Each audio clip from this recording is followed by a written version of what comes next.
Hello friends, welcome to my channel Career Catalyst.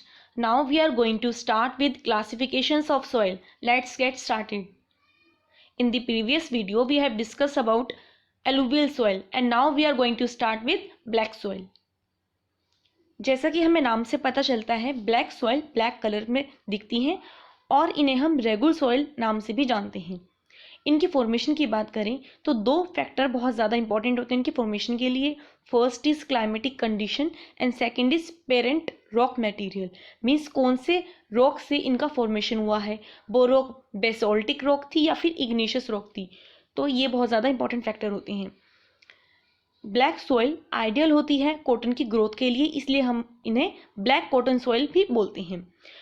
ऐसा क्यों होता है? क्योंकि कॉटन की कल्टीवेशन के लिए, इनकी क्रॉप के लिए बहुत ज़्यादा वाटर की ज़रूरत पड़ती है और ब्लैक सॉइल में वाटर होल्डिंग कैपेसिटी होती है।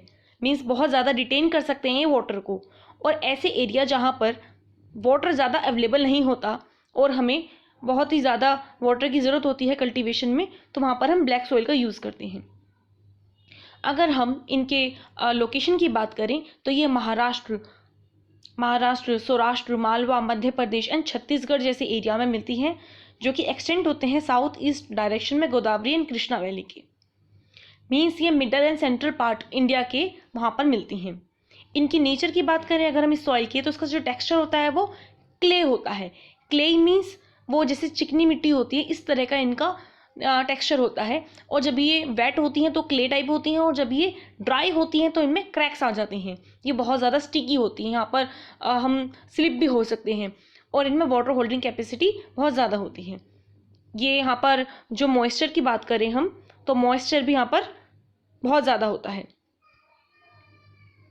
ब्लैक सॉइल अगर हम इनके कंटेंट एंड क्रॉप की बात करें तो कंटेंट रिच होता है, इनमें न्यूट्रिएंट्स रिच कंटेंट होंगे जैसे कि calcium carbonate, magnesium, potash and lime.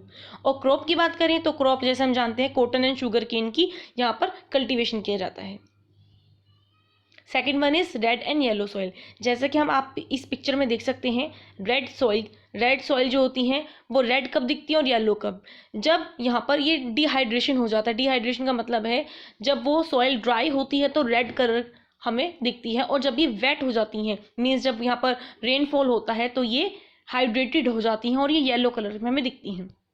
इसलिए इनका नाम रेड एंड येलो सॉइल है।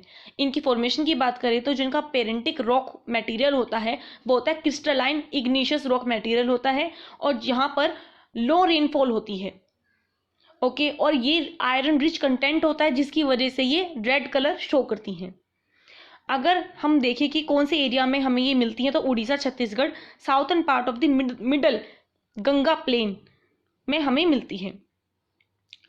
ठीक है। और अगर हम कंटेंट की बात करें तो कंटेंट में जैसे हम जानते हैं कि आयरन रिच कंटेंट होता है और क्रॉप में यहाँ पर टी, कॉफी एंड रबर की कल्टीवेशन की जाती है। Third one is laterite soil. Laterite soil जो होती हैं उनका फॉर्मेशन होगा ऐसे एरिया में जहाँ पर हाई टेम्परेचर है एंड हैवी रेन है।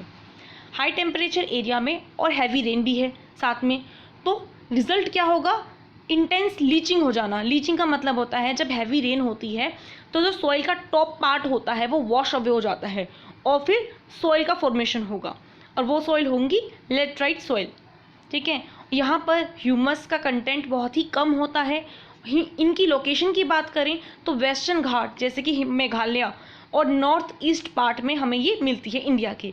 ये एसिडिक नेचर में होती हैं और ये उड़ीसा एरिया में मिलती हैं हमें। ये बहुत ज़्यादा यूज़फुल होती हैं टी एंड कॉफ़ी की कल्टीवेशन में।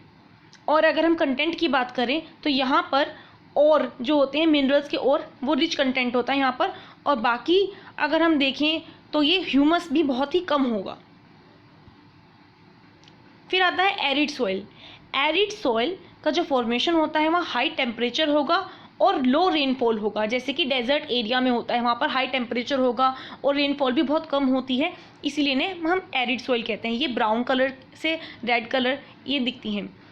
और अगर हम कंटेंट की बात करें इनकी, तो कंटेंट में ये होती है, इनका जो टेक्सचर होगा टेक्सचर होगा सैंडी टेक्सचर होगा। सैंडी टेक्सचर का मतलब रेतीला टेक्सचर होगा, जो आप डेजर्ट में देखते हो रेतीला टेक्सचर। ऐसा क्यों होता है? क्योंकि जो इसके सॉइल पार्टिकल्स होते हैं वो थोड़े मोटे होते हैं, क्योंकि ये जब टूट जाते हैं तो ये रेत में बदल जाते हैं, इसलिए ये सैंडी टेक्सचर के होते हैं। और ये सलाइन रिच कंटेंट होता है इनमें, मीन्स सॉल्ट ज़्यादा होगा। सॉल्ट ज़्यादा क्यों है? क्योंकि यहाँ पर लो रेनफॉल होती है, मीन्स पानी कम है यहाँ पर, और सॉल्ट ज़्यादा फॉर्मेशन होगा। इनकी लोकेशन की बात करें तो नॉर्थ वेस्टर्न पार्ट में मिलती हैं इंडिया के, जैसे कि राजस्थान में। राजस्थान के अरावली हिल्स जो हैं उनके जो वेस्ट पार्ट है वहाँ पर एरिड सॉइल मिलती हैं।